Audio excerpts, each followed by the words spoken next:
3번입니다. 일단 뭐 그렇게 어려웠던 문제는 아닌 것 같아서 기본적인 개념부터 한번 짚어보도록 하죠. 어려운 내용은 없고 이제 당연히 사인 법칙이나 코사인 법칙 그리고 이 넓이를 구하는 공식들 그런 기본적인 것들은 쓰이게 될 거고 사실 이제 그거보다는 이제 여기 제가 준비한 이 내용들을 아는 게 더 중요하다고 생각할 수 있겠는데 자, 먼저 이 삼각형은 세 개만 알아도 다 안다. 자, 요게 사실 실전에서는 굉장히 중요한 개념이에요. 이게 무슨 말이냐? 삼각형은 총 6개로 구성이 되어 있거든요.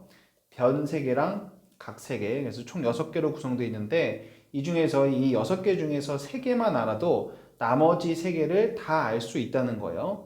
예를 들어서 요 변이랑 요 변이랑 요 각을 알고 있으면 여기서 코사인 법칙으로 얘를 구할 수 있고 이제 나머지 사인 법칙이나 코사인 법칙 더 섞어가면서 나머지 것들도 다 구할 수 있다는 거죠. 그러니까 다시 6개 중에 3개만 알아도 나머지를 다 알 수 있는 상황. 그러니 이 말은 내가 구하지 않아도 직접 구해보지 않아도 이미 그냥 계산만 하면은 구할 수 있다라는 상황인지에 도움이 된다는 거예요. 그게 무슨 말이냐? 두 번째로 강조하는 게 요건데 도형 문제 연습은 계획을 세우면서 한다라고 하는데 저는 이걸 학생들한테 정말 많이 강조를 하거든요. 이 도형 문제는 뭐 간혹 이렇게 선생님 뭘 어떻게 해야 되는지 안 보여요 라고들 얘기를 하는데 이 보이는 거는 수리수리 마수리 보여라 해가지고 보이는 게 아니고 그냥 논리적으로 찾아가는 과정이 있는 거예요. 이게 내가 필요한 거를 인지하고 그 필요한 게 들어있는 삼각형을 바라보고 그 안에서 이제 내가 알고 있는 개념들을 적용하고 그러면서 논리적으로 만들어 가는 것이지 갑자기 보다가 불현듯 보조선이 떠오르고 그런 식으로는 실력이 늘지 않는다는 겁니다. 그래서 이 첫 번째도 굉장히 중요하다고 하는 거예요. 논리적인 생각을 하게끔 만들어주는 생각이니까.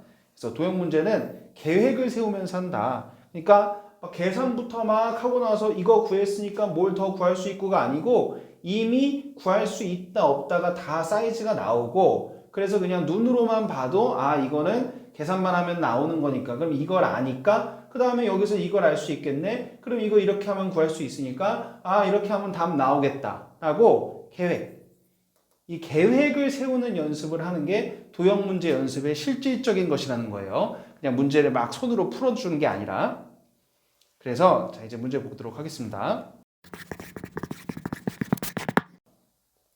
자, 그림과 같이 이렇게 AB가 3이고 BC가 루트 13이고 이거 줬으니까 밑에 그림에서 얘랑 길이를 알려준 거겠고 그 다음에 AD 얘랑 곱한 게 9래요. 각각은 뭔지 모르겠는데 곱한 게 9라는 줬고 그리고 3분의 파이라는 건 여기 그림에서 있는 그대로 준 거죠. 자 그러면 계속 문제 읽어볼게요. 삼각형 ABCD가 있다. 삼각형 ABC의 넓이를 S1, 이 녀석의 넓이를 S1, 삼각형 ACD의 넓이를 S2, 이 녀석의 넓이를 S2라고 할 때 삼각형 ACD의 외접원의 반지름의 길이를 R이라 하자. 자 여기서 이 녀석의 외접원의 반지름이 등장했기 때문에 뭐 해야 되겠죠? 사인 법칙을 생각해야 되겠죠. 그런 상태에서 이렇게 넓이가 이렇다라는 관계도 줬구나 라고 할 때 얘를 구하자고 하고 있네요. 그러면 일단 문제 읽었으니까 기본적인 것들 자 넓이 이렇다고 하자고 한 거 체크하고 그 다음에 알려준 길이들 체크해주고 그 다음에 이 녀석도 얘랑 곱한 거 알려준 것도 있고 또 넓이도 표현해야 되고 하니까 미지수로 좀 더 표현을 해보죠. 그래서 여기다가 x, 여기다가 y, 여기다가 z, 여기다가 세타라고 좀 일단 미지수로 도입을 좀 해줄게요.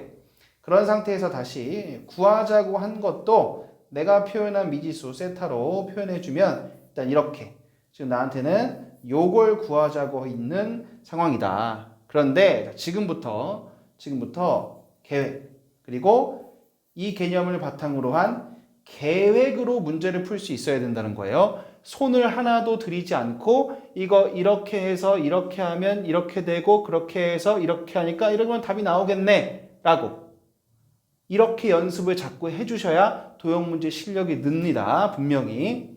그래서 지금 이 상황도 딱 보게 되면 여기 이 삼각형이 눈에 확 들어오죠. 왜? 내가 세 개를 알고 있는 삼각형이니까. 그러니까 이 삼각형에 대해서는 이미 세 개를 알고 있기 때문에 내가 원한다면 이 각, 이 길이 다 다 구할 수 있다는 거예요. 원한다면 계산만 하면 바로 구해줄 수 있는 대상이라는 거죠. 그러니까 여기 Z라고 만들어 놓은 이 길이는 지금 알고 있는 거나 다름없다. 그리고 또 그렇다면 이제 이 넓이 S1이라고 했던 이 넓이도 알고 있는 거죠. S1을 구했으니까 그러면 S2도 알고 있겠네. 그러면 S2는 지금 안 그래도 여기가 문제고 문제에서조차 얘랑 곱한 걸 알려줬죠. 그러면 내가 지금 이 넓이를 알고 있는데 얘네들이 곱한 거를 줬다는 거는 뭘 알 수 있다는 거죠? 요거 사인 세타를 구할 수 있다는 거죠. 오케이. 그렇다면 다시 얘랑 얘를 아니까 안 그래도 R을 구해야 됐죠.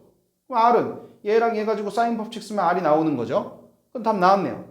요것도 이미 구했고 요것도 구했으니까 답은 나왔죠. 그러니까 지금 이렇게 손을 하나도 쓰지 않았지만 이미 답은 나왔어요. 지금부터 우리는 계산만 하면 되는 거고 계산 실수가 나지 않는 이상 답은 금방 나오게 되겠죠. 그래서 이렇게 계획을 세우고 접근해 볼 수 있어야 된다는 것. 그럼 이제 구체적으로 계산해 봅시다.